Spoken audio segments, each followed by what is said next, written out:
My name is Charlene Dukes, and I'm the chair of the Prince George's County Public Schools CEO Search Committee. And as you know, this committee has been convened by the governor and the state superintendent, and we're delighted to welcome you here tonight as we listen to the public, listen to what is important to you as we begin this search process for the next leader of the Prince George's County Public Schools. And what I'd like to do is turn to my right and have the search committee members introduce themselves, and then we'll begin.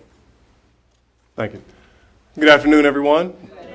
And my name is Kenneth Johnson, and I know some of the faces out there, and some of the faces probably don't know me.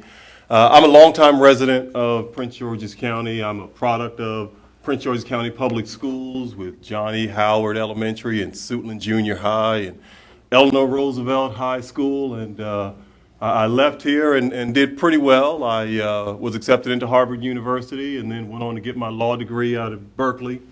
And my wife is from Prince George's County as well, a product of Prince George's County Public Schools. And here's the thing, we decided to come back to Prince George's County and purposely to enroll our children in Prince George's County Public Schools.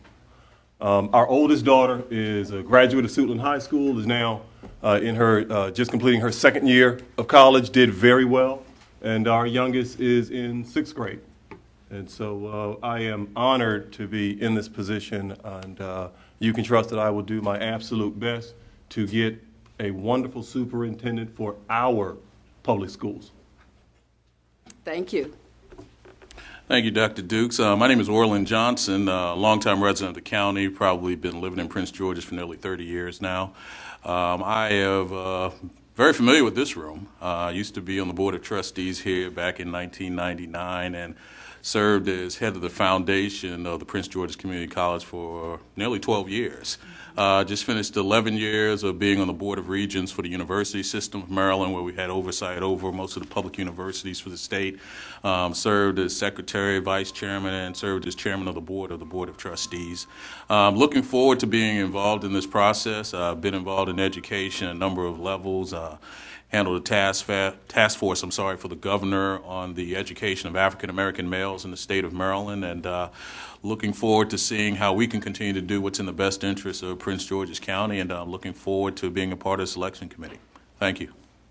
So thank you both, and I'm certainly delighted to be part of the team with these two gentlemen. While my history is not as long in Prince George's County, my family and I moved here in 1995, and I had the opportunity to serve initially as Vice President for Student Services here at Prince George's Community College. About 6 years ago now, I was appointed as President of the institution, and am extremely proud to serve the more than 44,000 students, 93% of whom are residents of Prince George's County, and an overwhelming percentage of them are products of the Prince George's County Public Schools. My son is a Prince Georgian. He was Maurice was about 4 years old when we moved here, so he spent all of his life in the Prince George's County Public Schools, Glendale Elementary School, Martin Luther King Middle School, Eleanor Roosevelt High School, and I am so delighted to tell you all that he graduated 2 weeks ago from Howard University School of Communications as a film major, so I'm very excited about that. And he certainly was more than well prepared to take on the rigors of collegiate education.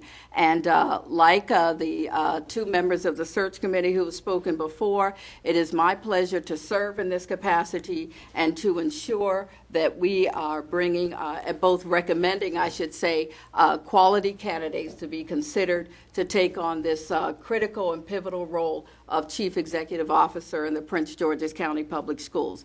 Now, I will tell you that we have a few housekeeping details, if you'll allow me to share them with you.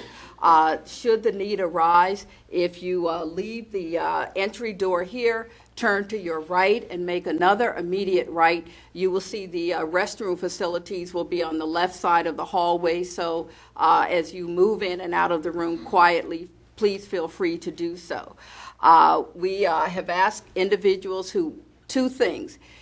We want you to sign in so that we know that you are here. We want to keep an accurate record of who's here with us today. And we also want you to sign in if you want to make comments to the board. We have a fairly small crowd right now. We will have 2 listening sessions today, and then we will also have a telephonic town hall meeting on June the 10th, and more information will be coming out about that.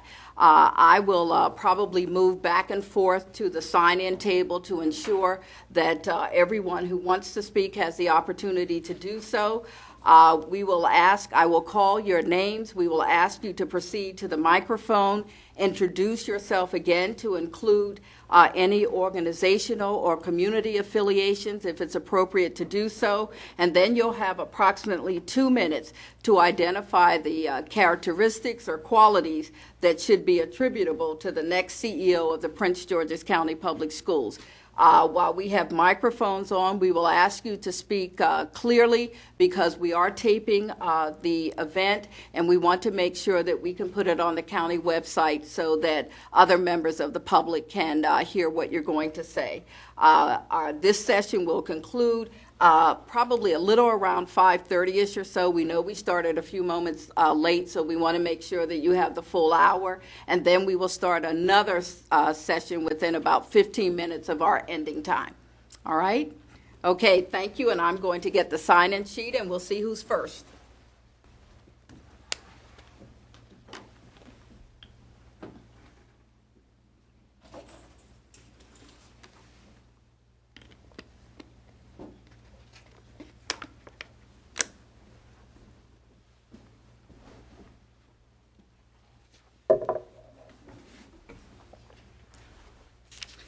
So we have first Miss Barbara Michelman.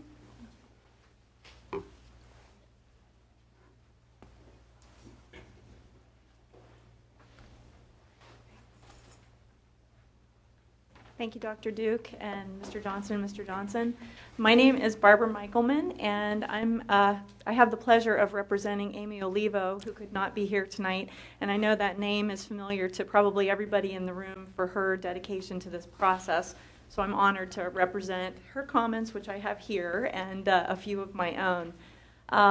I just want to say that I think for the superintendent search, the most critical thing for me as someone who's worked in national education, I used to work for the American Association of School Administrators, so I've worked for superintendents across the United States, and I know that it's really hard to get long-term leadership in an urban, suburban school like Prince George's County.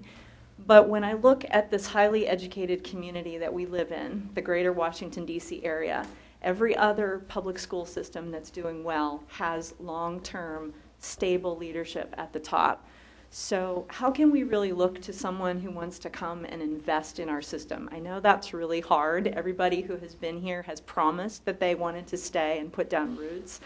And I don't really feel we can see leadership and systemic change unless we have someone who's in the trenches for a minimum of 5 years. That said, Mr. Johnson, when you said you specifically came to Prince George's County to put your children back into the public school system, that is a message that I really need this superintendent to carry forth. I really want someone who has the ability to broker relationships and really be the face of the system with community, religious, certainly the business community, and for us to really get the word out of what's working well in the system. I'm a new parent in Prince George's County, so my daughter is in 1st grade, and we took her out of private school to put her into our neighborhood school. And there are things that I like, but there are a lot of things that frustrate me too. So arts education is one of them. My daughter gets one art class every quarter. There's a teacher that comes into that school on a quarterly basis, and that's it. And I don't really think we can say we're offering kids in Prince George's County a world-class education when we really narrow the curriculum, especially for students in her school, which is a Title I school, and children who don't have the opportunity for enrichment at home. There's so much that I could additionally say, but I want to be respectful of time, and I also want to be respectful of Amy's comments as well, and please share those.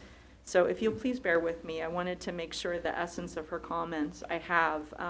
Amy has said she has said these comments before, but she feels they're critical to the process. Excuse me, the CEO has to have a strong handle on the ancillary service type things of a large school system: transportation, communications, building maintenance, HR. She feels, and I agree with this, we fall way too often on these things, and it causes folks, middle-class parents, for example, in the system, to lose faith. So she's used this example before. If you love your teacher, but the bus can't get your kid to school on time, that's a big issue. And the school system could really lose that family. So that's a point that she really wanted to get across and ensure that people are thinking of. So for me, the hard questions really need to be asked of this superintendent that you're going to be bringing forth in the process. And I had the privilege of being part of one of the stakeholder meetings where the final 3 candidates were brought in. Listen to your own students in the system. There were kids from a middle school sitting behind me, and they should have been picking the next superintendent, because you know what? When there were people in front of them who were asked hard questions and they couldn't answer them, the entire row of boys behind me said, well, they're not going to hire him. He can't even answer any of the questions. And I thought, you know, our kids know so much about what they need and what we need. So I hope there's an opportunity to engage them in the process as well. We owe it to them to give them a leader that instills confidence in the system, in the community, so that we can bring more parents back and really say that it's not just a school here or there, but it's schools throughout this county system that can offer your children the same experience as the local parochial and private schools. Thank you. Thank you so much. Mr. James Cole, please. Good evening, Mr. Cole. Thank you. To Dr. Dukes, Mr. Johnson, and our guests, attendees. My name is James Cole, and I'm the director for Men Aim and Higher, and I have the responsibility of education and mentoring. After the young lady tried to get me to say something earlier when I came in, I said no. But by the same token, I thought I would give some adjectives that I think describe what our CEO should be like. This particular person that we are looking at now should be a team builder, because right now we're going through a transitional change.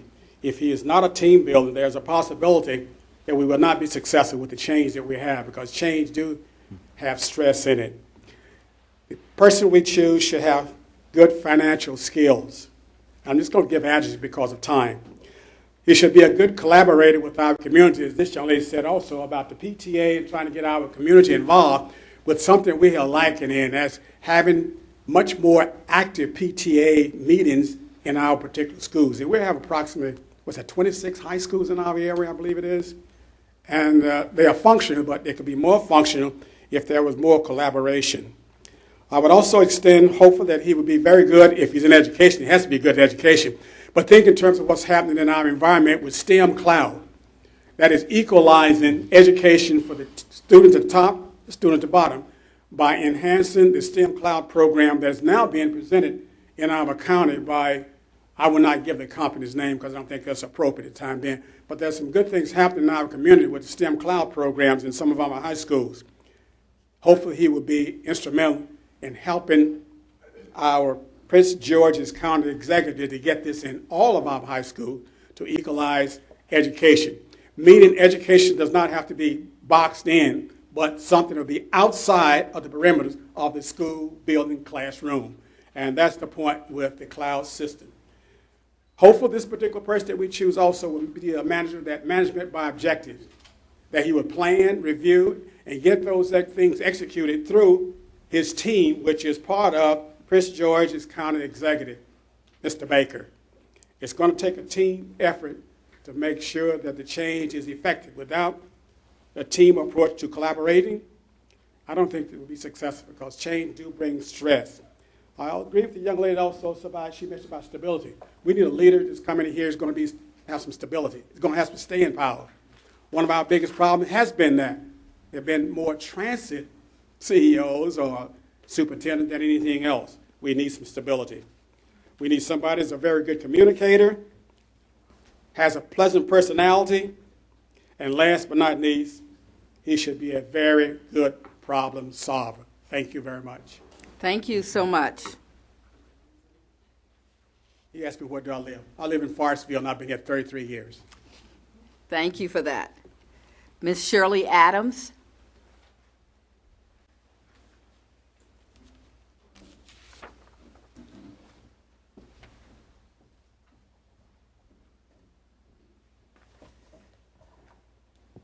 Good afternoon, Dr. Dukes and the committee.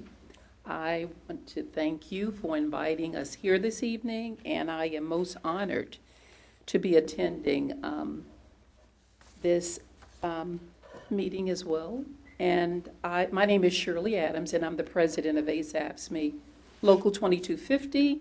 Our union represents over 6,000 support staff employees within Prince George's County Public Schools. We're very dedicated to the services that we provide to the students in contributing to a quality education for them all. And in listening to your introduction, I was very, very impressed, and it gave me a sense of security to know that the individuals in which you are, that the governor has appointed to participate in the search for the CEO. I really, really feel very confident, without a doubt, to know that you will do the best job in selecting that person for us. What we're looking for as far as the characteristics and qualities within the new CEO is that we would like to just build a great management-employee relationship, and that the CEO, whomever he may be, that he is tangible, because there are a lot of challenges that our support staff just happen to interact in, and there have been a lot of different challenges over the last 5 years because of not having the stability. There's been just a multiple change of arms. So we're just looking for some stability as well, and just great support so that we can continue doing what we're doing, in the services that we provide to the best and the ability of all the students within Prince George's County. Okay? All right, thank you so much. I believe we have Ms. Tanya Lawson. And then as Ms. Lawson is coming forward, what I will say to you is those are the only 4 people who signed in, but I know that many of you have things that you'd like to say. So what we will do in the interest of ensuring that we hear from everyone, that will be a little informal after Ms. Lawson. And if you have something you'd like to say, you raise your hand, come to the mic, introduce yourselves, whatever your organizational or community affiliation is, if it's appropriate, and then we'll go from there. All right, Ms. Lawson, thank you. Hi, good afternoon to the commission and to the parents and community stakeholders that are present. One thing that I would like to share, first off, my name is Tanya Lawson. I am a resident of South County, Oxon Hill, Fort Washington area. I am the president of the PTSA at Oxon Hill High School. Have been very active and involved in education since my children brought them out of private school to Prince George's County. And I am a parent that is very, very disappointed in the educational or lack of educational outcomes in the Prince George's County school system. I have been out advocating for education reform probably for the past 5 years. And one thing I just wanted to note about this meeting today, which I was very disappointed, one, in hearing about this meeting this morning. In hearing about this meeting this morning was the first time that I heard reading in the Washington Post that this meeting was to occur this afternoon. If the commission truly is committed to open and transparent communications with parent stakeholders and want them to be involved in the process, which parents have said on many occasions that we are here and we want to be involved. But we can't be involved if a meeting is called for 4:30 in the afternoon. Parents are working, and typically meetings like this would occur around 6:30 or 7 o'clock in the evening. So I would like to ask the commission that as you continue to plan out this process, and you would like to have community stakeholders involved in the process, to please consider times that are more appropriate for parents to be able to attend. Secondly, the way in the communication vehicle that is used to communicate when these type meetings occur, I think are very ineffective. How I found out about this meeting today was through the Washington Post, and I think that's appalling.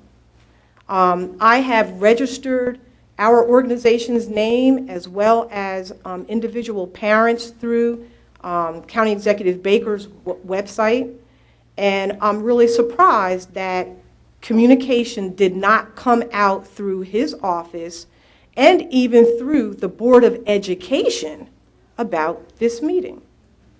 So if our goal is to be true to community stakeholders, to be able to keep this process open and transparent, because we all are very much interested in this, in education for our children, please consider to put in place more effective communication vehicles so that the community can be aware of important meetings, to give us the opportunity to come out and have a voice.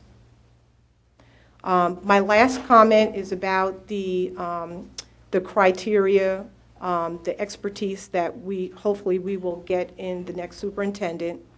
In addition to all the other comments that were mentioned, one thing I'd like to add is a superintendent who is very well versed and experienced in organizational change management. There is a systemic cultural issue within the school system, from the board all the way down to the local schools, where culture, there's a missing culture, and the environment is just all wrong. When parents can't call a board member or central office or even a local school to ask a question, a viable, important question, and get a return call back in a timely manner, it's appalling. And this is an issue that is systemic. And I think that the new superintendent has to have a deep understanding and experience with organizational change management in order to come in and change the culture of the school system so that it's more positive, more conducive for increasing educational outcomes for our children. Thank you.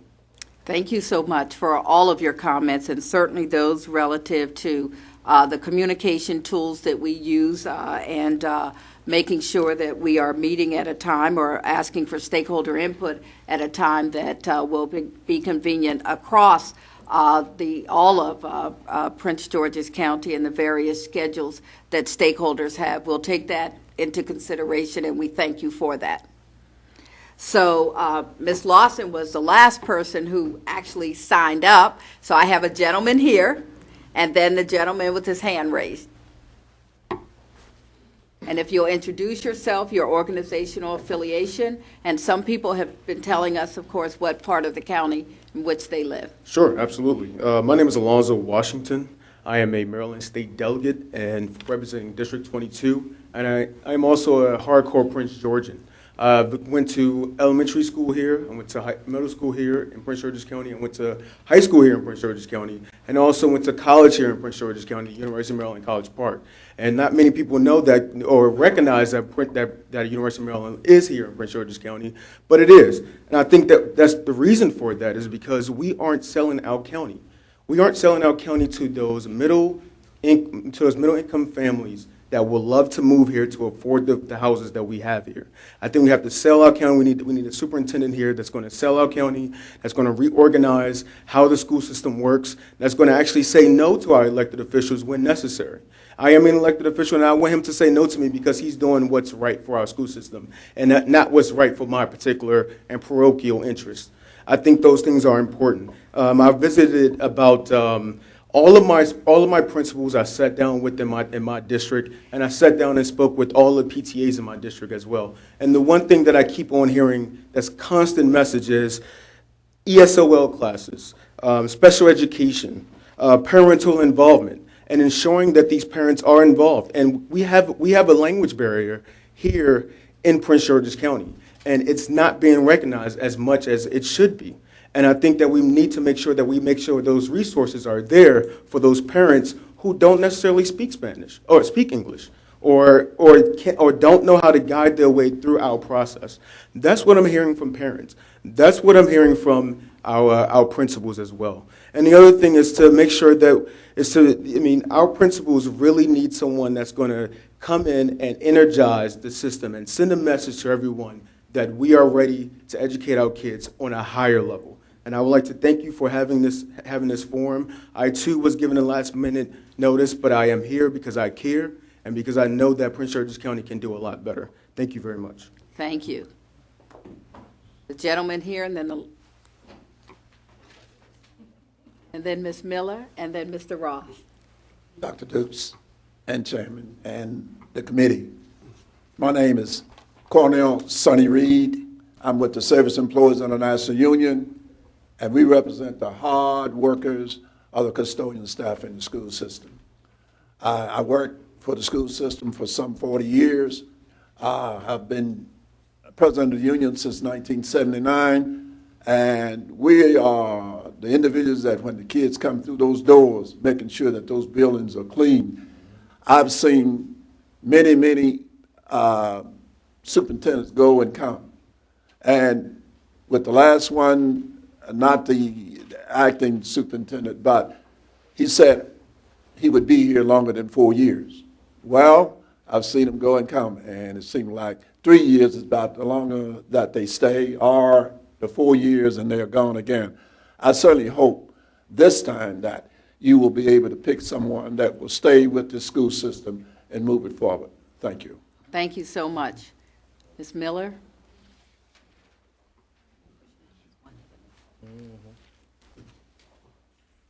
Good afternoon, everyone. Thank you for this opportunity. I'm Juanita Miller. I'm with the NAACP Prince George's branch as the education chairperson. I'm also active with the Chamber of Commerce's education committee. And I am a community activist, and those of you who know me know the rest of my history. Thank you for this opportunity. I'm concerned about the new superintendent coming from somewhere else because Prince George's County has talent within the system who can perform the duties of a superintendent. Not only that, we should look at cultivating that individual as well as do succession planning. That way, when one superintendent decides to leave, we have somebody, we won't be in the predicament we're in now, not really having someone who could take full control and have a continuum of services and no disruption or minimum disruption for our students and school personnel. We need someone who has demonstrated commitment to the stakeholders. We have had individuals or professionals who have left our system because they've been overlooked or the new superintendents from outside of the county have brought their own people in, and some have been less talented and had less experience. So some of our talented have left. I would like to see a recruitment of some of those who have left and some of those who are still in the system. And I have names. So this is a public forum, and I have not spoken to those individuals, but I will speak to them, and I will be glad to forward those names to you. again, the demonstrated leadership, and I did tell everything that Ms. Lawson said in terms of communication. I'm not professionally dressed today because I just received this notice yesterday morning, and it was from my president, who's going to speak too. So I just wanted to reinforce that. The other thing is transparency and accountability in terms of the organizational structure. Right now, Prince George's County Schools is so top-heavy, and when there appears to be a deficit or, a deficit in the budget, and there's a need for cuts, it's always the individuals who provide the direct services to the students. But that top still stays heavy. And I am a former, and I should say retired. I wasn't forced to leave. I left on my own. But I'm a former Prince George's County administrator. And I enjoyed working with the system. I enjoy working with the students and my colleagues. The school system has a lot to offer. What we often read in the paper is all the negative. But Prince George's County has teachers who can teach well, principals and other administrative and supervisory staff who do their jobs well. And the test scores have been slowly progressing, and we can do better, but we have to have some kind of stability. If you all, those of you who are aware, we've had 6 superintendents within the last 10 years. That's just inexcusable. So that is another thing I would like to for this commission to look at, and one who is willing to have collaboration with other county agencies so that we can. And that's something that I heard the county executive talk about: wraparound services and integrating services. So the school system should be an integral part of the county leadership. So I'm glad to see.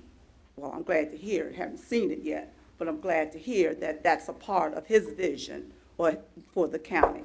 And someone mentioned the delegate. Everyone in leadership doesn't necessarily have to have the savvy, but you appoint people who can handle those things or serve as liaisons, just as you, Dr. Dukes, have a dynamic person who's been around for a long time, who knows the political aspect in terms of what needs to be done during legislative seasons, et cetera.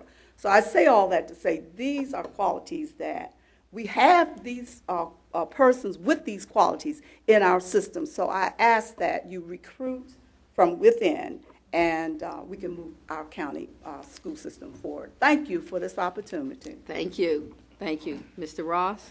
And then the young lady. Good afternoon.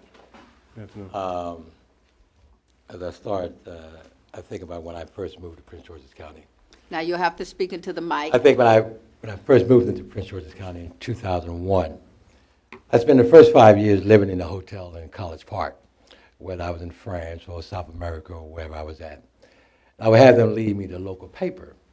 I couldn't figure out why there was such a fight in the school system with Dr. Metz, I believe her name was. And I watched that. And then I finally relocated my family here. My son attended Surrattsville High School and kept him there about 2 years, and I decided to send him back home to go to school back in Pennsylvania, where I graduated from my other 4 sons, their mother, and so forth, because of the quality of education that I knew he would get at that school. And as I look, and Juanita Miller and the Education Committee will be submitting a report to Rashawn Baker and to this committee of what we think a school system should look like, and that should be ready hopefully very, very soon. But as I talked to the parents, and I had volunteered at Surrattsville School for 6 years solid every day from 6 in the morning until the school closed, and I looked at the kids and the parents. We got great teachers, great parents, but there's a disconnect. And that superintendent that's coming on board has an awesome charge. How do he take a system that appears to be dysfunctional and make it functional? And that's a rough charge. As Ms. Miller said earlier, you need to start changing the top people from the principals up. A lot came under the new leadership and just wasn't friendly towards labor and things of that nature. When you start doing contracts, you must do them across the board. For all, not just teachers, You have to do it for everybody. Because then you get a communication gap. One feels better than the other. If you want to find out what's going on in a school building, the one person you need to talk to is that janitor. He knows everything that goes on in that building. And he can tell you what's right, and he can tell you what's wrong. And parent engagement is another big issue. How do you get parents involved in the school system? As Dr. Steve Constantine tells the story about when he became principal at a particular high school in Manassas, Virginia, Stonewall Jackson, he went there on his first day and said to the secretary, "I'm your new principal." And they looked at him and didn't say anything. He said it the second time. And they said, "Your office is in the back." He goes in the back, and his principal secretary said, "I see him come and I see him go." And he called in the janitor, and he told him to go get his tool cart. And they went back out to the front desk. He said, "Rip it out." And the ladies behind there said, "That's the only thing between we and them. That's the only thing between we and them." And he set out to make the school a family-friendly school. And you have to make this school, that superintendent have to make this school system a family-friendly school system where parents feel like they want it. The biggest complaint that I get from parents is that the principals aren't friendly. They feel disconnected, not wanted in the building. How do a superintendent look at that culture and change it? And he has an awesome job. When I was assistant superintendent for the Consolidated Rail Corporation, my job was to go out and change things around. And when people knew my last assignment was Kingston, New York, and they knew when I drove up on the property, somebody's head was going to roll because the company said, change it around. He has to come in and change things around and give it. It don't have to be radical, but he has to put out a new image. You have to lay out a plan, and it's going to take about 5 years. And that's why you need someone that's committed to this process, because this is a big process. You didn't get into this fix overnight. You can't expect a miracle worker to come in and try to get you out of it overnight. But it has to be a plan that's transparent from his office down, so everybody know that he runs the show. It is as simple as that. Once he establishes that credibility that he runs the show, but you get somebody, you don't necessarily have to be an educator to be a superintendent, because your product is the student. If you look at the product of the student, then that's where you want to improve. So on that note, I thank you very much for your time and the meeting today. Thank you so much. Ma'am? And again, name, community affiliation, if appropriate, and where you live, what area of the county. And Messrs. Johnson and Johnson, thank you. I didn't come prepared to say anything, but I'm compelled. My name is Thelma Boyd Nash. I live in Cheverly. I am a lifelong, I grew up, quote unquote, in Prince George's County right after college. Now, how to look for a new CEO. You've heard all the comments. You have all of the requirements. However, I really think there are some other things that we might want to think about. I've heard the question, why would anyone want to come to Prince George's County in this climate? I said, why not? Why not? A very wonderful, diverse, engaged climate.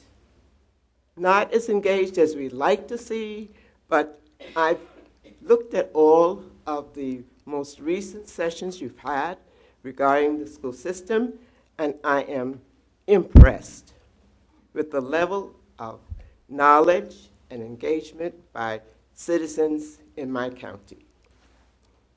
Number two, why wouldn't someone want to come next door to the seat of power of the universe? Two, why would someone not want to come where the pay is not peanuts? why would not someone who is highly committed, innovative, and visionary about educating young people to be prepared when they finish our public schools to go to college or to go into the workforce, or both, either or both? Why wouldn't someone want to do this? Someone who is well prepared, someone who has a proven track record of meeting challenges similar to ours, and we have to look for that kind of individual. And I would suggest that that individual, once several have been identified, maybe more than several, hopefully, they would be able to come and converse with the citizens of this county, community by community, prior to any commitment or contract to be signed. I think this is critical. How it could be accomplished, I don't know. There's some smart people here who can do things. And if these candidates cannot converse directly with as many citizens as possible, at least with acknowledged and recognized concerned groups within the county. This should be a condition even of consideration for employment. You have to know your milieu. You have to know your community. You have to be able to grasp even these subjective things, the forces that motivate and that make the county what it is. Someone coming from outside, far away, wanting to climb up the ladder, may not be who you're looking for. We want somebody who is a proven educator, as far as I'm concerned. Maybe didn't teach in the classroom, but an educator. An educator knows what is expected of a school system. Public education, to me, is a trust. In my opinion, it is the greatest force that we have in our nation, available to every single child, and should be accessible to every single child, and should allow every child to reach his or her maximum strengths within the environments of exposure. Nothing else is acceptable. Now, how do you find a person like this? It may be mainly by subjective means, and this is hard, very difficult. You'll need somebody who is very comfortable with self. How do you determine that? Put them on the couch? I don't know. You're able to figure it out because you have experiences. And if you can't do it yourselves, you can find additional resources. But this person really needs to be self-assured, but not arrogant. Confident in ability to do the job. First, it has to know what the job is. It can't be just off the cuff. It can't be just a paper picture of what the county looks like. Really has to explore the county before even beginning to say, I think I can do the job. How to do this? I don't know.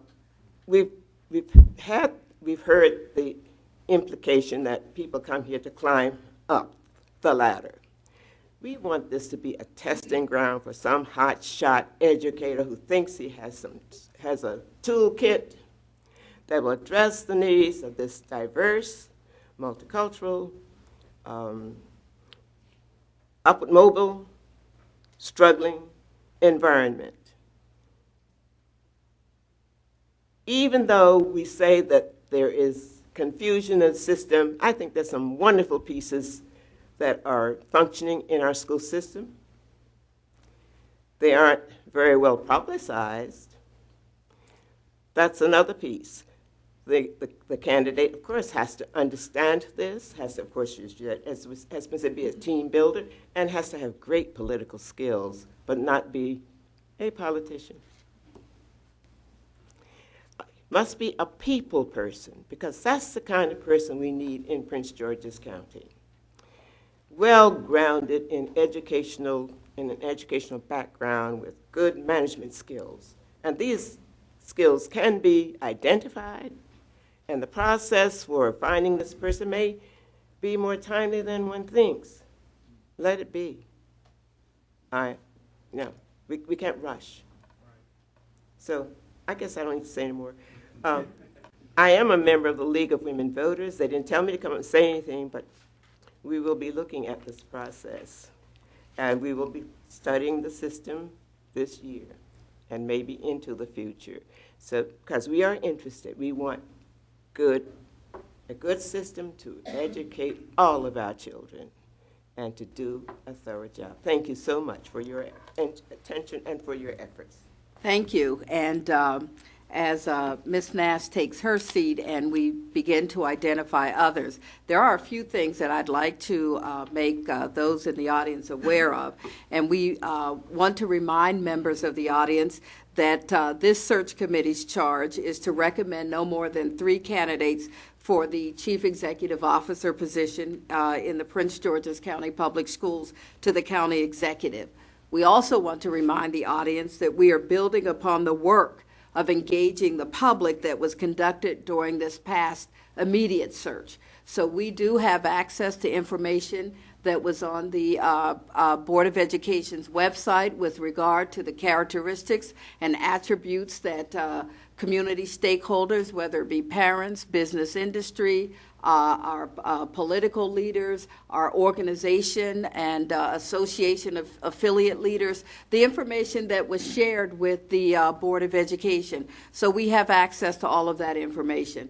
I would also remind the audience that while we could not begin our work until the date of the legislation, which is June 1st, we were identified as a search committee prior to that point. So at all of the sessions that the county executive held around the county, where he talked about the legislation and why he believed it was important, and he asked questions of members of the audience then, what did they want to see in terms of the school system moving forward and the leadership of the schools. We were in the audience sitting very quietly, but listening and taking notes, so that we have had the opportunity to not travel with the county executive because we are a separate independent body, but to be in the room as individuals have talked about their both concerns with what may be going on in the school system and where leadership was important, but we've also heard individuals talk with pride about the school system and some things that they wanted to ensure were sustainable and continue to be important because it was important to the residents of our community. So I just thought that while we had a moment, that it was important that we say that we have been sort of sitting quietly in the background but listening to people as we move in and throughout the community. So with that, I know that we've had some additional individuals come into the room, and we'll repeat what the instructions are. If you would like to address the search committee, if you just raise your hand, come to the podium. You will introduce yourselves. If you have a community or organizational affiliation, you can certainly feel free to identify that. Tell us where you live in the county, and then talk to us about what you think is important as we embark upon the search. Yes, sir, please. Thank you. I was abiding by the 10-second rule, which is you wait for 10 seconds before someone raises his or her hand, and then you stare at someone that you want to say. Hi, my name is Carter Ross. I'm with the Hyattsville Elementary PTA. I have 2 daughters, one who is finishing up 1st grade this week, the other is finishing up 3rd grade this week. I've been in Hyattsville for 16 years now. And one thing that I've seen through my involvement with Hyattsville Elementary is that there's often been a disconnect between the school system and the rest of the county. It's operated as a separate chain of command, it's a separate organization, separate budget, and I know when we were having issues a few years ago with reading specialists and needing more attention for reading specialists, we were writing letters to the county executive, we wrote letters to the county council, and letters to the school board, because it seemed that all 3 of those were people who needed to be weighing in on these issues. education affects all of us, and the schools are integral to our community. So parental involvement is key, but it's also community involvement. We need seniors who are able to come in and help and volunteer in schools. We need to find ways to facilitate that. For business owners, for other community organizations, to see the schools as something that they care about and that are central to whatever they want to be doing in the county. So superintendent can help speak broadly to the community and try to bring the communities and the schools together, make schools a centerpiece of our communities. I think that's important. Thank you, sir. Thank you. Yes, sir.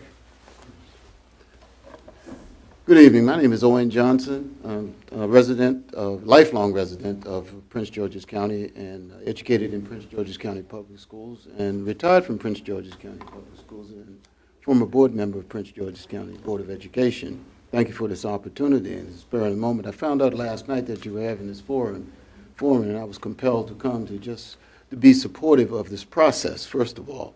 As a former board member, I think and I had a conversation last night in the community meeting with regards to this whole process and the direction that the school system is going. I must say, we have a fantastic school system that many people don't understand. It's the best kept secret in the Washington metropolitan area. And of course, it does have its issues, as all school systems do. And I think that we have the intellect and the capability to resolve those issues. With regards to the superintendent, I would like to see, and I think many of us that have been in the county and seen a tremendous turnover of superintendents over the last 68 years, someone that's vested in the community first. And that would lead me to believe that someone that is a resident, and maybe a lifelong resident of Prince George's County and a product of this system, take over the helm of the school system. Because they know from firsthand information where individuals are, where the good strengths of the community and the school system lie, along with those needs to be fixed. The other part to that is which is a larger issue, having been on both sides of the table, the ability for us as individuals that go to the polls and vote, and from districts select individuals to serve on our Board of Education is a critical piece to this. And what I've seen over the years is there's a disconnect not only from the community, but from the Board of Education, of which the superintendent reports to. When those individuals there do not understand the direction that the system needs to go and is going, and may not have the ability to understand that at that level and come together and be supportive of the process, I think it undermines our process. And that has occurred in the last 2 decades, from a personal perspective, from being in the system on both sides. So I think it's critical that we also, as individuals that go to the polls and select those individuals for the Board of Education, we need to do our due diligence around those individuals that believe in good education and understand it and knows what it looks like. And then education of those individuals once they're on board around what their work is and what the true body of work is for Board of Education members is critical. So a person that understands that and is able to do that in conjunction with the Board of Education is critical. Thank you for your time, and I appreciate all that you do for the betterment of my community and our community in Prince George's County, a great community. Thank you. Thank you. So we probably have, if we're going to stay true to an hour, a little less than 10 more minutes, if anyone would like to have anything to say. Yes, if you, okay. One. Come on back, sir. Mr. Cole, I'm hearing no gender. It's always a he, the pronoun. Are we considering a young lady, a female, to be part of this process? But all I'm hearing is a he. I haven't heard anything about she. I will assure you. I haven't heard it, but I just want to I will assure you that the process is open. Thank you.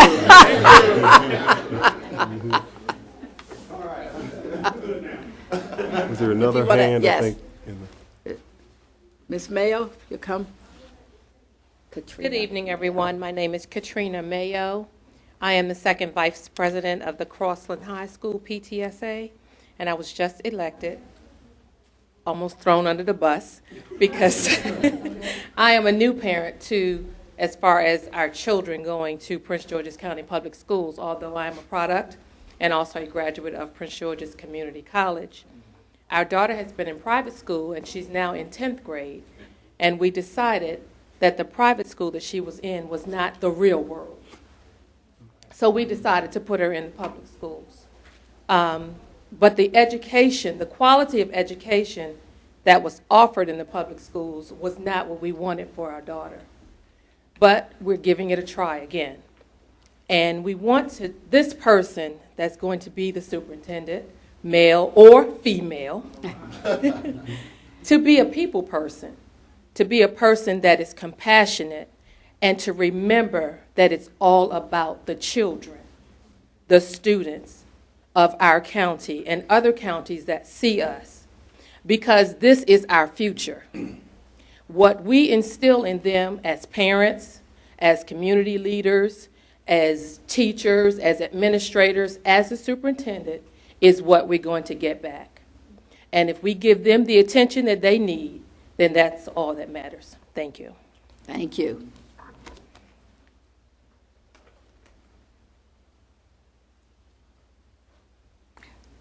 If you want to make a final comment. Just a question about the process. Would you like me to go to my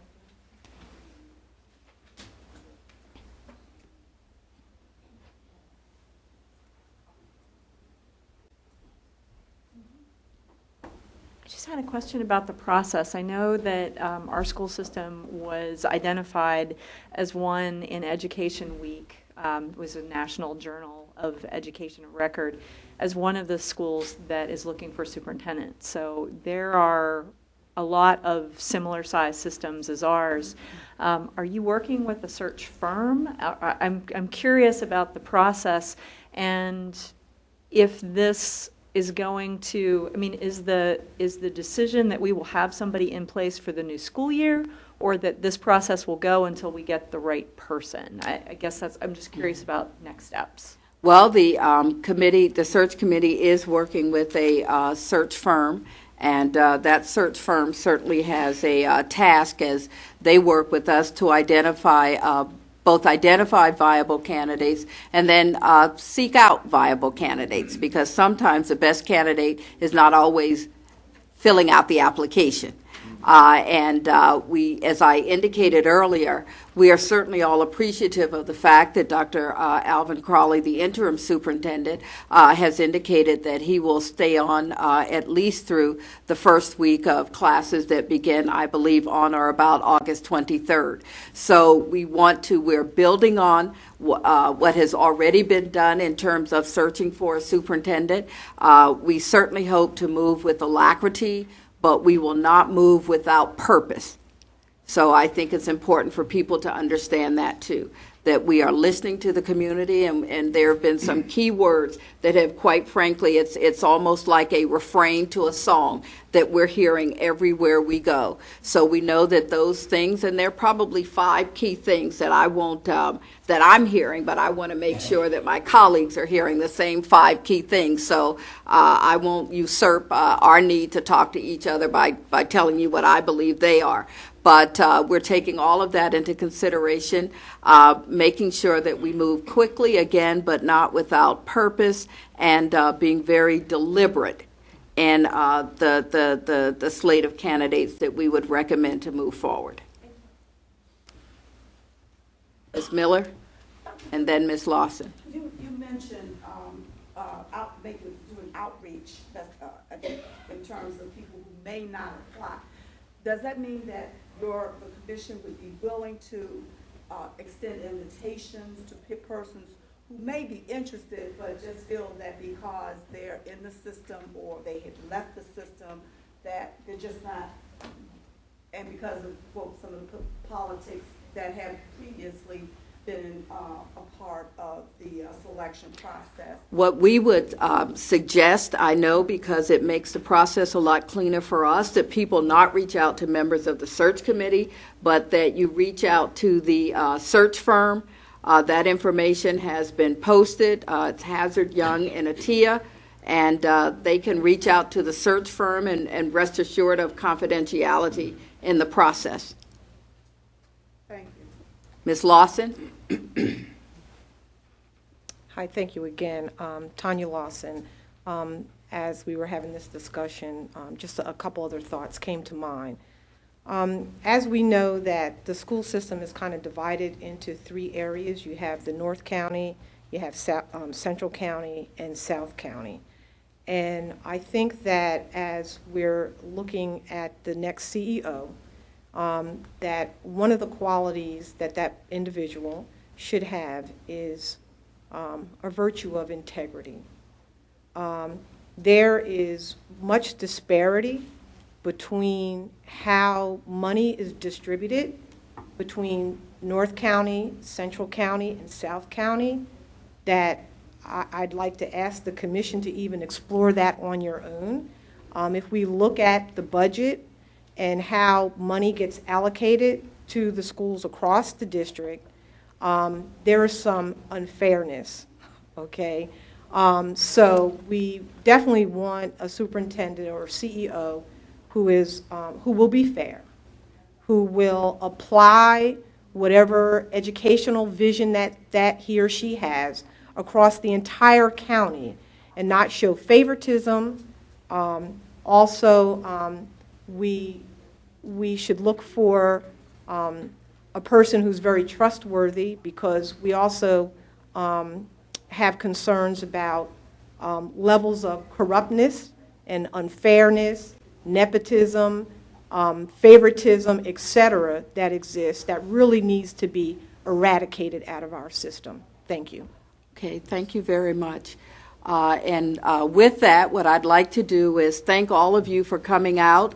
Some of you indicated that it was a last-minute notice. Again, please understand that we are, while we are beginning our work as the search committee, because I don't want there to be any confusion, we are not part of the Education Commission or the Commission for Education. We are the search committee again, we are building on work that has already been done. We also have had the opportunity to sit and listen quietly in a number of sessions where people are talking about the public school system and its next leader. We will continue these. We know we will have another session that will start in a few moments. We also, and that information will go out quickly, we'll have a telephonic town hall meeting. And we also heard what one of you said about kids, listening to the voices of young people. And there may be a way that we can do that too through sort of social media, because I know working here that they like social media. We'll try to use all of the tools that are at our discretion. But thank you also very much for being here and for sharing your interest in how we move forward in this process. Thank you so much.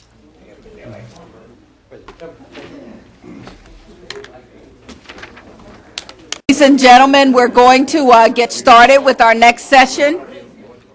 Orlin, you want to see if anyone signed up for us? Thank you. Thank you all. Good to see you. I remember you. All right, good to see you. Sign in over there. Mm-hmm.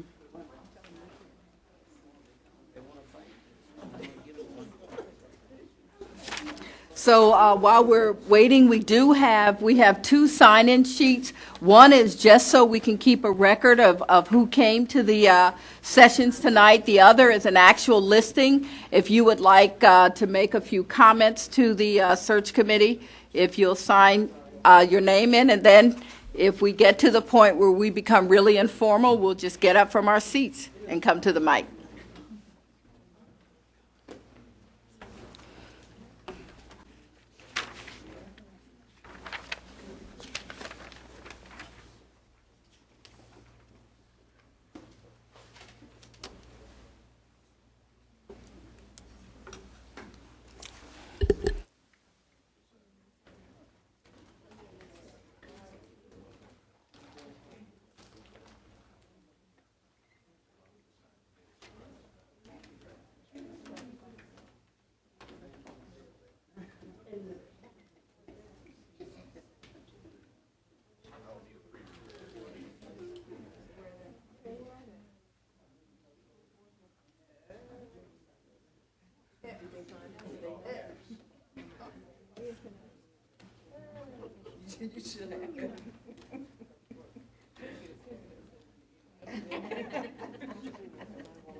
So, good evening. How's everyone?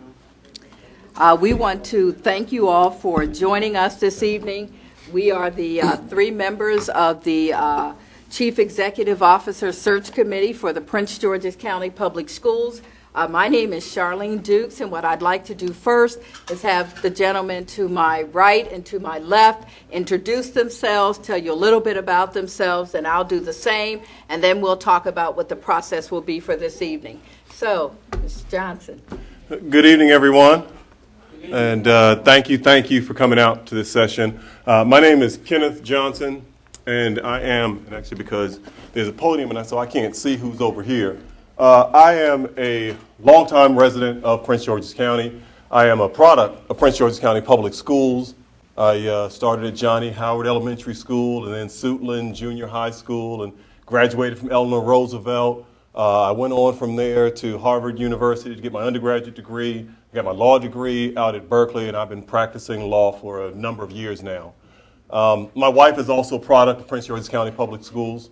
And when we had children, we intentionally decided to move back home to Prince George's County and intentionally decided to put our schools in Prince George's County, put our children in the Prince George's County Public Schools.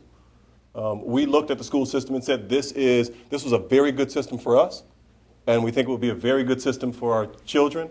Our oldest daughter has just completed her second year of college and has done a phenomenal job, was well prepared coming out of Suitland High School.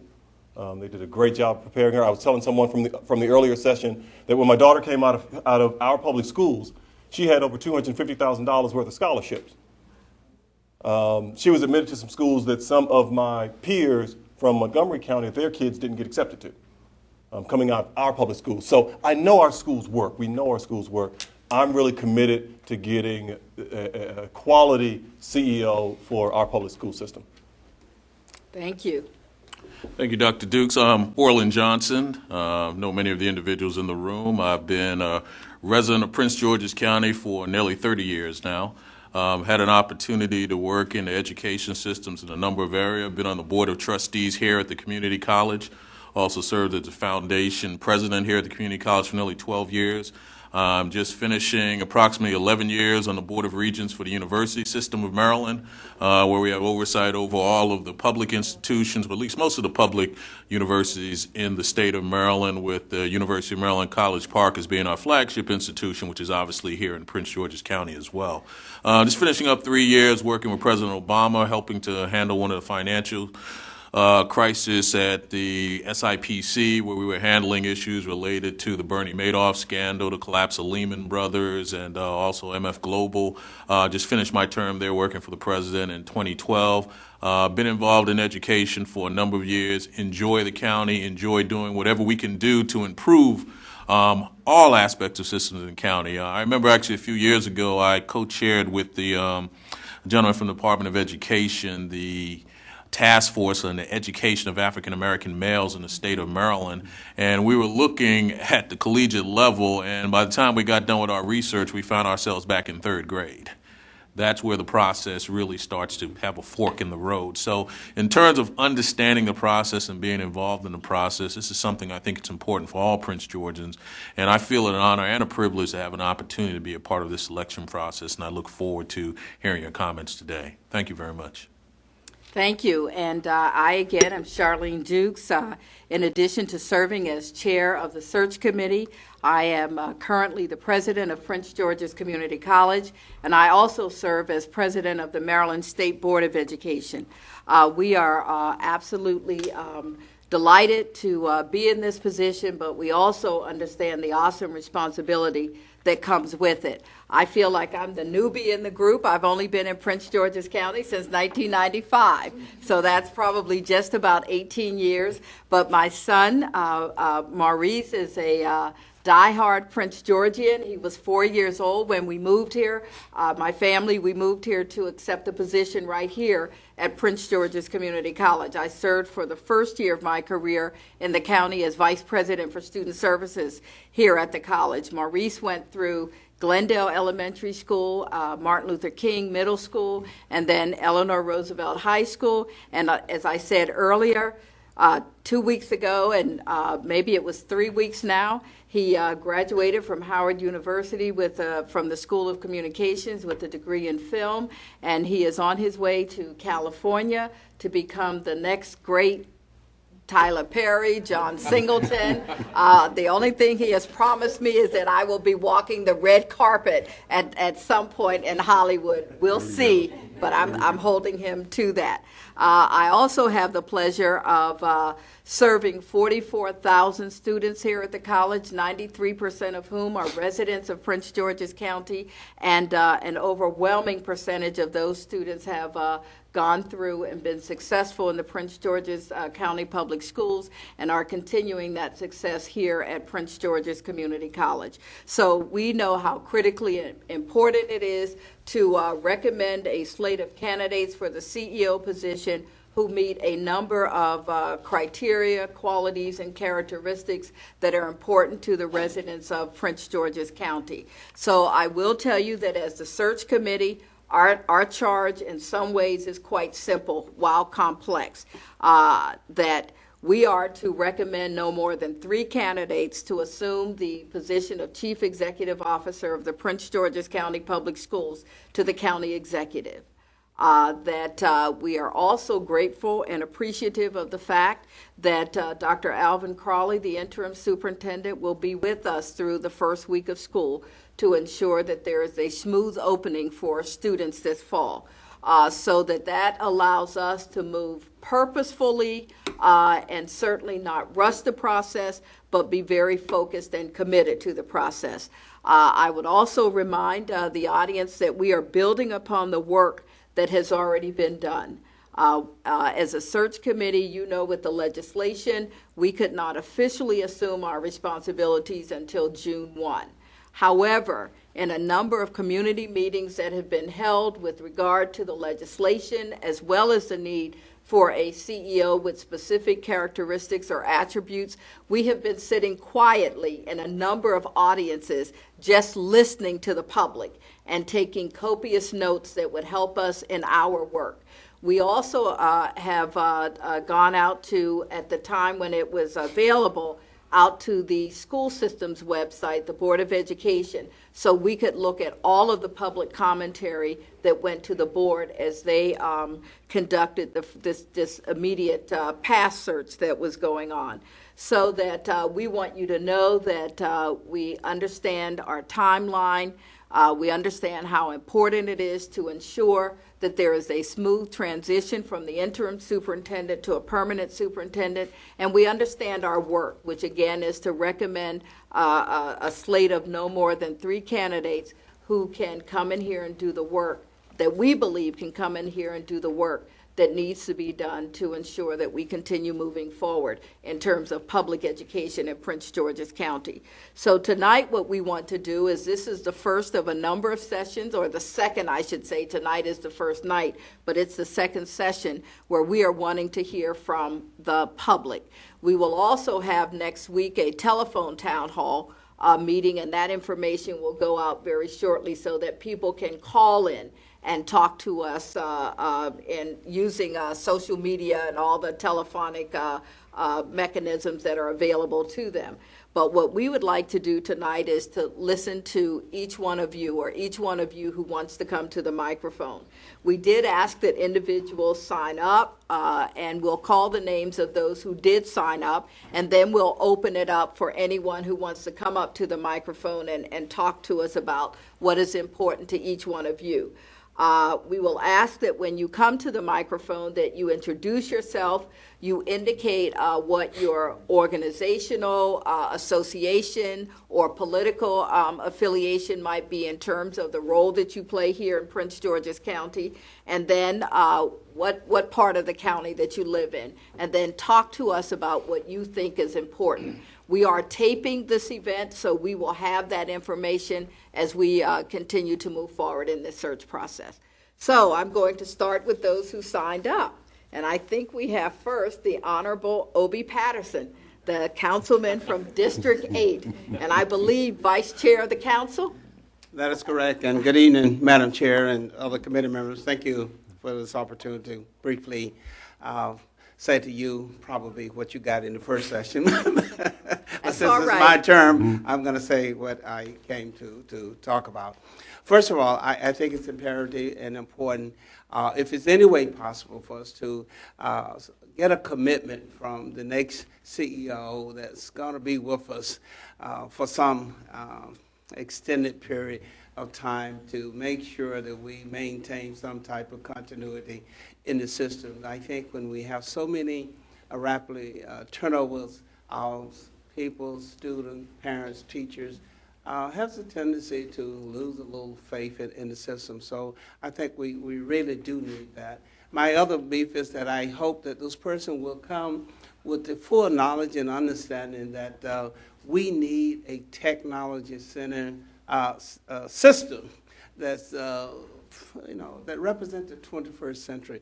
If we expect our young folks to be able to compete in the global society, we have to ensure that we're putting the resources there so that they can be ready to go out and compete globally. So those are my concerns. I will say I am a parent, and I had 3 kids who graduated from public school systems, and 2 of them have also completed college at one of the HBCUs in the state, so in this county. So I got a little vested interest, and I'm council member for District 8, and I'm going to be here, and I'm not going into place, and I just hope you guys will do a thorough search, which I'm sure you will, and get us the very best that you can bring back to Prince George's County. Thank you very much. Thank you. Thank you so much for being here.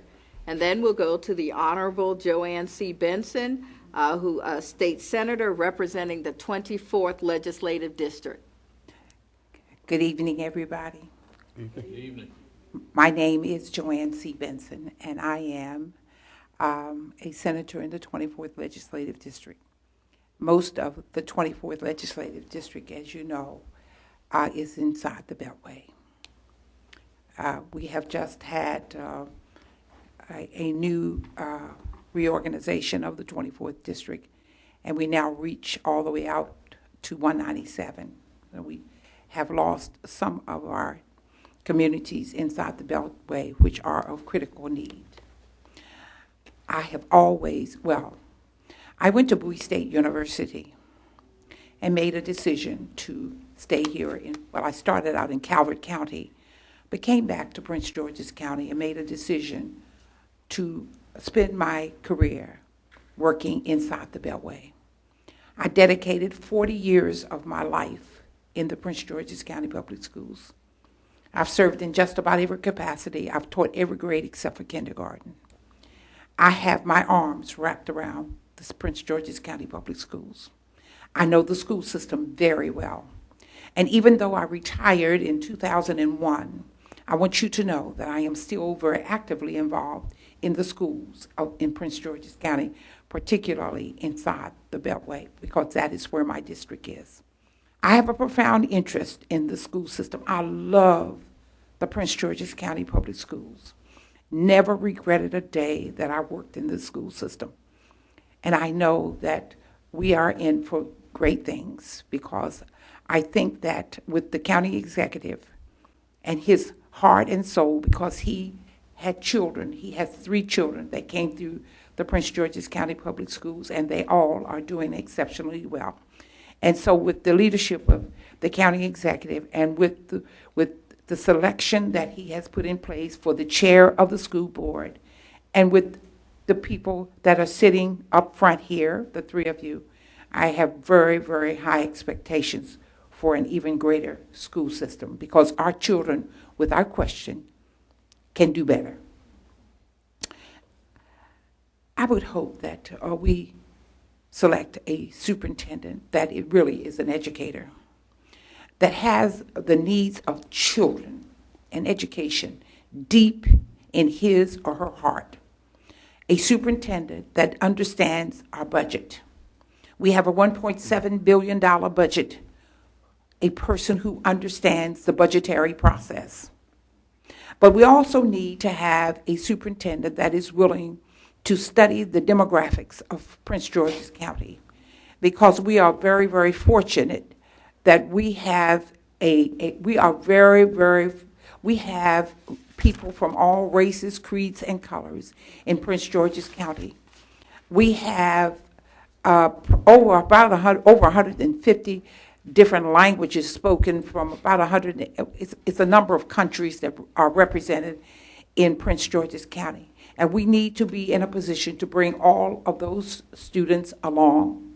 And so I'm hoping that we can find someone who really understands the demographics of Prince George's County. We also have to have a person who has a deep commitment to children. We can't talk about putting children first. We can't talk about it. We have to have a superintendent who displays a profound and deep characteristic for educating our children, regardless of where they've come from. We cannot use the excuse that our children come from single-parent families and all of these other things. We want a superintendent that will do a better job of selecting people who are administrators in schools that are committed to going out into the community, as I did when I was a principal at John Bain. Not sitting in the office, but a person who has strong public relations and communication skills, who will say to parents, you are welcome in the school. We can't do it without you. And that superintendent has to demonstrate that kind of characteristic, not being afraid of a community, being able to reach out into communities to make people understand, or to help them to, or you can't make anybody do it, help them to understand that they have a vested interest in the education and well-being of their children. The councilman just talked about something that's extremely important. We have changed superintendents in Prince George's County like we change our clothes. We have had 7 superintendents in Prince George's County in the last 13 to 14 years. And each time that superintendent comes into Prince George's County, that superintendent brings his or her own entourage, their own curriculum, their own expectation, and it creates a problem with stability of our school system. We have to have new instructions. Their emphasis is on something different. We have to have a superintendent that is here for the long haul. We don't want anybody coming into Prince George's County that is using our county as a stepping stone to go somewhere else. They come in, they stay a couple of years, and then the next thing we know, they are gone. They have got to have a full commitment to staying here in Prince George's County so that the school system can, in fact, have stability. I am convinced that that's one of the biggest contributing factors to our children not performing well. It is not that our children can't do well. I'm telling you all, our children can do well. But when you have these people coming in who are changing the curriculum, changing the expectation, changing the textbooks, changing the personnel down in the SASA building, a number of those folks come in and they're not here long enough to even know where the schools are. And so we cannot continue to go down this road with this kind of thing. I know what I'm talking about, and I know it is real. We can't have willing to work with all factions of the community. The superintendent has to have the kind of personality that will win friends and influence people and bring folks together. We also need to have a superintendent that's not afraid of politics. We're not asking them to be political, but I have to tell you, the last superintendent that was extremely successful in the Prince George's County Public Schools understood politics, but he did not allow politics to get in the way of what he needed to do for children in the Prince George's County Public Schools. The superintendent should not be afraid to come to Annapolis, and the school board should not say to the superintendent, you can't go to Annapolis. That's ridiculous. There's got to be a relationship between the superintendent, the county council, the county, everybody, Lottie-Dottie and everybody need to be a part of this process. People have a tendency to buy into those things for which they have a part.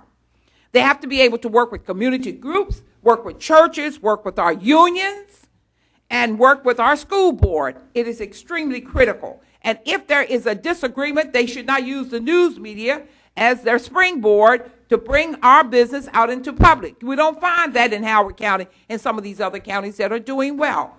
So those are my thoughts. And as I think about it, as I go along, I would probably jot something down and probably send you an additional correspondence. I really want you all to know that I deeply appreciate the fact that the county executive had good sense in choosing some of the best and brightest to set up front here to choose a superintendent that I think will do a great job as he works with the community and all of the stakeholders. I thank you all very, very much for the time that you put in, because it's going to require a lot of time. And I really want to thank Dr. Crawley for agreeing to stay until September, because that was a big worry for me.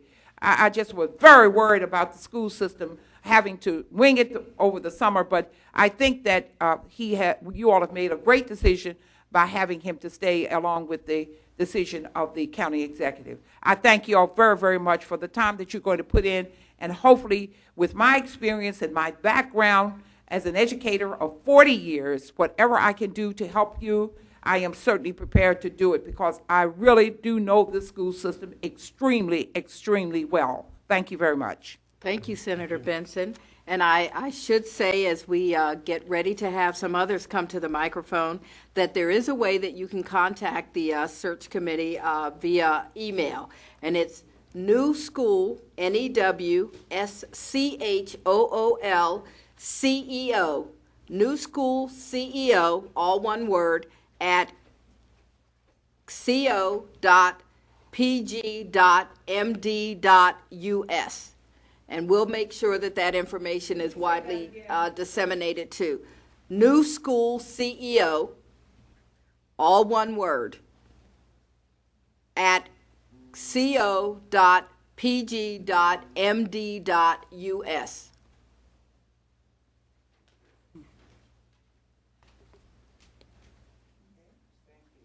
Thank you. And so now we're at the informal part of the program, and would invite anyone who would like to address the search committee to come on up to the microphone. He can come up. Come on up. It's all right. But he's excited. And you know, he's what this is. He's who we're talking about. That's right. So she wants to find out first. So while they're doing that, is there anyone else who'd like to come up and just talk about what you think is important in this process as we look to identify?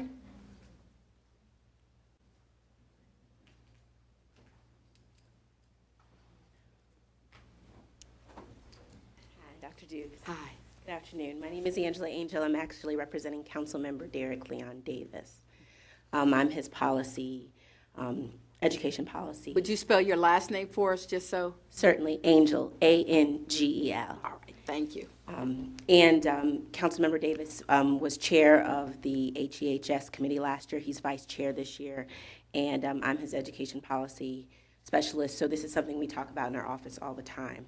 One of the things that, for instance, we noticed that we're calling this the CEO search as opposed to just the superintendent search, which we hope means that we're going to be looking at this more towards in a business aspect.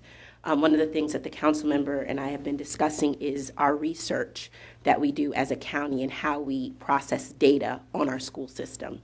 And so one of the things we would like the search committee to begin thinking about is the data, especially on our middle schools, and why we don't have data, or if we do have it, what are we doing with the data that we have that can help to explain why our middle school students are falling back at the rate that they are. And one of the things that we're hoping that this new superintendent or this new CEO will be doing is immersing themselves in the data before they come up with the plan, so that they really have an understanding and a fact-based knowledge of how to proceed based on the research that we have.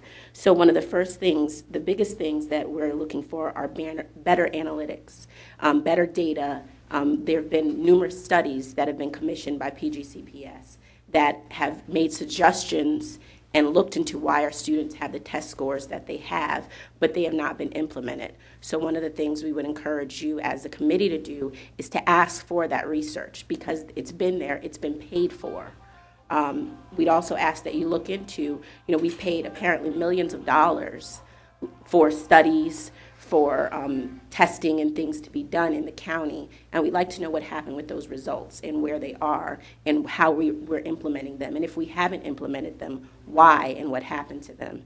As we understand, we have a research department for PGCPS that is extremely underutilized, that could be analyzing data in-house, but instead we contract out for that.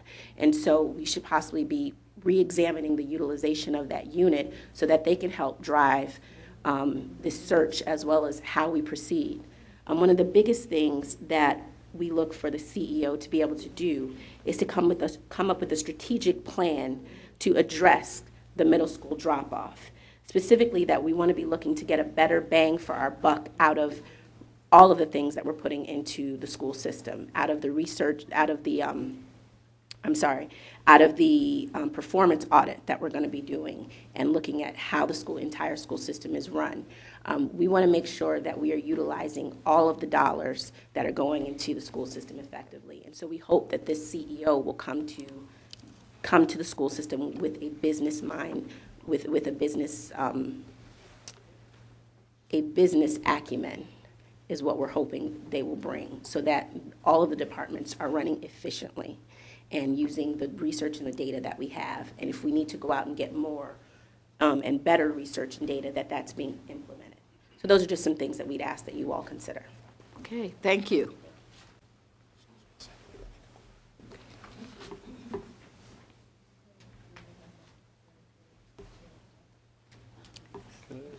Yeah. Mr. Johnson would like to ask a question. Actually, I'd like some input on, we've heard a lot about a continuing theme, stability. Mm-hmm. We want someone, this is not a stepping stone, we want someone that's committed here. What is that? How do we tell that in an interview? How do we dig into that in the course of an interview? What thoughts do you have about, or what do we look for that'll show that we can believe there's going to be some stability? And I'll give you what I heard one person say in one of the sessions was, well, if it's someone who is vested in this community, that might be a sure sign. Someone else raised, well, maybe you put some things in their contract where, okay, if they leave prematurely, maybe you address it. What other thoughts do we have around that? Yeah, I think I would like to take it from the other approach, not build something that if they leave, then X, Y, Z. Okay, Council. Would you mind coming up to the microphone just so only we can? Because we're taping, Yeah. okay, and we don't want to lose any of this. O.B. Patterson again, Vice Chair, Prince George's County Council. I think I would like to approach it from the other end, not what would happen should you leave, but let's build in some things that would make it exciting to keep you here. Maybe throw in a bonus after the first 2 years if the test scores exceed a certain point. I think those kind of things might go a long ways in terms of, because this is a competitive world out here. So, people, they go where the buck's up, and we may have to just understand that at some point we got to pay for what we got. But if we want the best, we got to be willing to pay the best. So I think some built-in components of bonuses, I don't know all the other type of things that you could add, but add some ingredients in and make it exciting, challenging each year such that that person would want to stay for more than 2 years, so to speak. Thank you. I think the other thing, too, we have to be sure that we... I'm sorry, Senator, would you mind coming up to the microphone, please? Thank you. Joanne C. Benson, I think it's very important that we do our part. We have to, we shouldn't have the superintendent thinking that it's a lonely job. I think we have to build a strong support system within our own ranks so that he will not feel so isolated. And we also have to give him the latitude to make decisions. The school board needs to work closely with him in helping him to understand that his opinion matters. And that he also needs to be perceived as the instructional leader. We have a responsibility to do. I think in addition to holding his feet to the fire, we also need to be committed to holding our own feet to the fire by ensuring that he has the kind of support system that's available for him not to feel disenfranchised, discouraged, and we also need to be sure that the citizens understand that we're going to get what we pay for. You look at Montgomery County, their per pupil spending is somewhere around $17,000. Look in Prince George's County, the per pupil spending is somewhere around $13,000, if I'm not mistaken. It's somewhere in that ballpark. So we've got to say to the citizens, we're going to get what we pay for.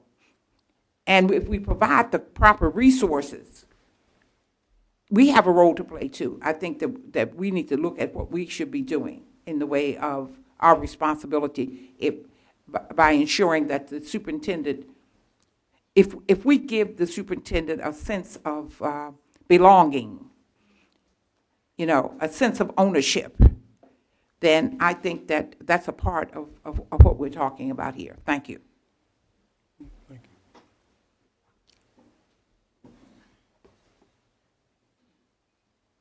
Good evening. My name is Tonya Wellens, and I will speak on behalf of Noah Wright, my son. I am here as a parent and as a resident who's been here for 17 years. I think my comments, I'm from Upper Marlboro, for the record. My comments are a little more tactical in terms of the approach, and hopefully we can talk about contracting just a bit, if you will. I'm not sure, and again, I'm not an educator by profession, so please take my comments in that vein, but I'm not confident that the CEO of schools has to be the chief instructional leader. I mean, I think that perhaps is a position that, you hire your chief academic officer, but I think I think as we think through who the candidate type might be, I think we ought to try to broaden the scope of who we're looking for. Mr. Patterson noted that it's such a competitive landscape, so it means that lots of CEOs or superintendents of schools are being sort of recycled. They're moving from one place to the other. But if we look across various industries, business industry, the nonprofit sector, the business of education, there probably are lots of candidates who have the kinds of credentials and the kind of experience that could lead the school system in a way that would, that would suit us, that would suit our demographic. I think, of course, it's better if that person comes from the educational system. But I think if they've been in education for a while, they may have, transitioned out and they've done something for another period of time. I just think we need to broaden our horizons in terms of the candidate type and where we're recruiting them from. I think both of the gentlemen here on the panel, neither of them have backgrounds in education, but perhaps if we were to look at them as candidates, we'd see them differently in terms of how vested they are in the community, their academic credentials, and their experience in other places. So I just say broaden the scope of how we look for candidates. I'd suggest that we look for a candidate that has that comes with a leadership framework. And for me, I think that is probably the most important characteristic. They have a notion about how they want to lead this system based on their experiences, and again, it could be experiences in other places, but they have a notion about what it takes to be a leader. And that I think I agree with you. It means that they have some great communication skills, whether it's with parents or whether it's with politicians, but they can think through from a visionary perspective what it takes to move from point A to point B. And I think that's important because like many of the people who are here, I've also made a decision to put my children in public schools, primarily at the elementary school level, because I have full confidence, particularly when it comes to neighborhood-based schools, that that they're going to get a good, solid education in elementary school. I think the variance, as Angela noted, is between middle schools and high schools, and I think it's going to take strategic leadership in a CEO of schools leading principals around a certain way or approach, or looking at best cases and models of good practice. So visionary leadership as a means of closing the variance between performance between schools. I think from a recruitment perspective, maybe you consider, as you are down to your three final candidates, 360 feedback. Perhaps that's part of the process anyway. I hope it is. If it's not, I'm recommending that you do a 360 feedback to hear from their former managers, their peers, their subordinates, to sort of round out who the candidate really is, and to test for longevity. I mean, I think we can look at a person's prior experience and indicate, it's an indication of how long they stay, how long they'll be willing to stay. And of course, in contracting, we have to sweeten the pot. You build in performance milestones. I'm not confident that we link it all to standardized testing. I'm not confident that that's the right way to go. But we can look at private sector, contracting arrangements to see how we might be. And again, I don't know what the flexibility in our system allows. But if there is an opportunity to, then I think we should consider it. And there might be an opportunity to, if our system doesn't allow it, maybe there's an opportunity to engage with the private sector or with the nonprofit sector so that they can supplement the contracting arrangement in the event that we can't. Those are my comments, my thoughts. Well, I should certainly tell you that I want to thank your son for all that he had you come up to the podium. He's a smart boy. I think, Ms. Lawson, were you getting ready to come forward? Thank you very much for that.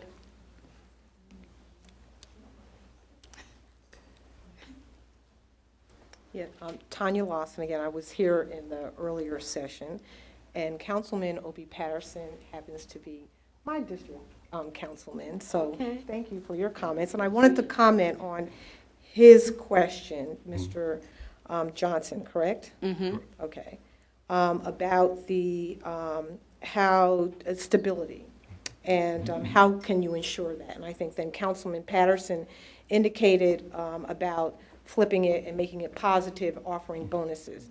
One comment that I'd like to just add is that national statistics does indicate that superintendents, CEOs, tend to stay in the education system 3 to 4 years. That turnover rate, is pretty quick. And we're looking for someone to come in and stay a long time, and surely that's what we want. And we see that in Montgomery County, that their superintendent has come in and stayed and really made a vested interest into that county and has been able to stay a long time. But that's something for you to consider, that national statistics does show that they tend to come in and go and move out, only because of how complex it is, and superintendents tend to get burnt out. So good question about what incentives can we come up with. Then we say that we've heard the consideration of offering bonuses, but then we also hear in national news about the bonus structure that school systems will put in place for superintendents. We hear of the outcomes that occurred in like Atlanta and New York with offering bonuses, and then you have central offices, school districts, that will go out and fabricate their performance results, and then people are we call that being corrupt. Okay? So good question, challenging of how to really address it. And I think earlier in the earlier session where we mentioned about hiring people who superintendent or CEO with integrity and honesty, and because we do see some challenges within central office. The other comment that I wanted to mention again is about visionary, hiring someone who has a vision. a superintendent who has a vision, and not just for his role as a superintendent, but of course for the entire district. Because again, as a parent in a local school every day, very committed, very passionate about helping the school.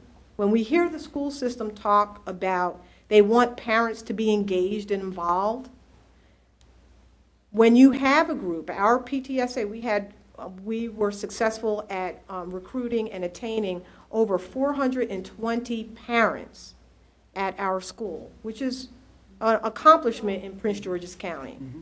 So we were committed to that, and I think that's an accomplishment in any county, so let me say that to you too, okay? So when we then we recruited parents to get them engaged and involved, and then we start asking challenging questions.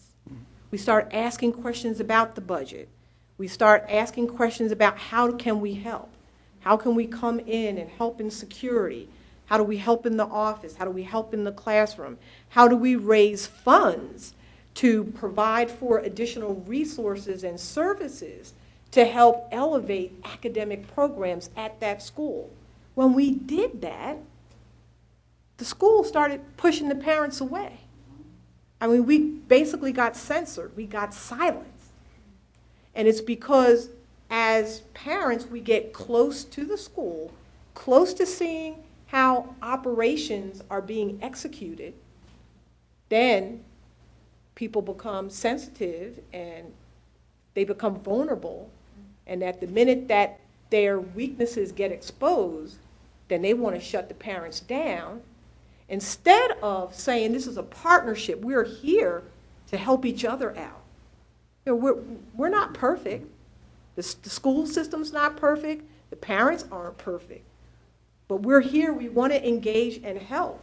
So when the school system, when the board and central office says they want parents to be engaged and involved, what do you mean by that? Mm-hmm. So what does the next CEO, what is his or hers vision for what is it going to take to build a partnership between school and parents? Because we also know statistics, national statistics say, the more involvement and engagement that you have from parents, the more successful that school becomes.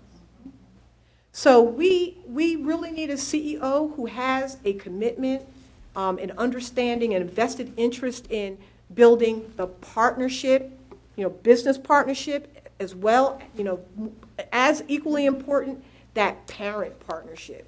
Because central office and local schools, right now with where the culture is, the environmental culture of the school system, they don't want that because they don't want to be held accountable to anybody. And they clearly don't want to be held accountable to parents. So that's just another thought. We need someone who has a vision. I'd also like to add one other comment about central office. And the vision has to be pushed down to central office, where you have your CFO, your CIO, and all the other executives across central office. I question often, what is it that they do? What do they do? What are the PKIs for them even? And how do their PKIs get pushed down to the local school? Because at the end of the day, it's what makes it to the school, to the classroom, which is where it's going to have the biggest impact, because that's where our students are. So that we're all on the same page, talk about what PKIs are. So the key KPIs, the key key performance indicators. Mm-hmm. Okay, so what I see is you have a school system, especially if it's a magnet school, like a science and technology school, a tag school. There's certain level of knowledge and expertise that has to exist at the administration level. So you would think that if that expertise and that knowledge doesn't exist at the administrator, the principal, the assistant principals at that level, then where do they go to get support? They go back to central office. And if it's a technology issue or some expertise that they need centered around technology, you would think that they would go back to the CIO's office. So the CIO's office, one would think, they would have a vision the chief information officer would have the vision for information, for technology, for the entire school system. So as local schools have a need for expertise, subject matter experts, they would go to central office to get that level of expertise that is lacking. There's a gap down at the local school level. They go to central office. I don't see that happening. It's almost like it's just a total disconnect. It's like the central office operates one way, and they give so much freedom and autonomy to the local school, and they have no way of monitoring how effective that is or ineffective it is. If the principal doesn't go back to central office and say, I need help, which maybe ego may come into play and principals may not ask for the help, but if they don't go back to central office and ask for the help, then they're just kind of out there doing whatever and being ineffective. So I think we're hearing in terms of that level of accountability and responsibility and support. You know, what happens in central office that supports the work that goes on in schools. It's not there. So if the CEO has a vision and clear leadership, experience, in how to form collaborative groups in order to articulate his vision and lead and inspire the rest of his or her organization.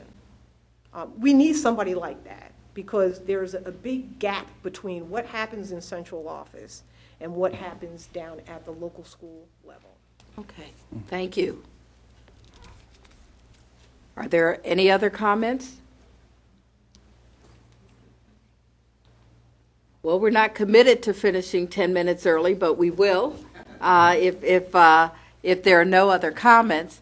And at this point, one of our committee members had to step out for an emergency, but we still constitute a quorum, because 2 out of 3 would be a quorum. Yep. So I'm going to do two things. I'm going to serve in my role as chair for like 22 seconds, and I'm going to ask Mr. Johnson to make a motion that we move into closed session to discuss a personnel matter that affects one or more specific individuals pursuant to state government Article Section 10-508 A12. So moved. And I'm going to second it. And are we in favor? Yes. Yes, we are. And so the motion carries. So what I'm going to do is thank you all for being here tonight, and we're going to move into closed session to talk about some personnel matters. Thank you so much. Thank you. Thank you. Thank you.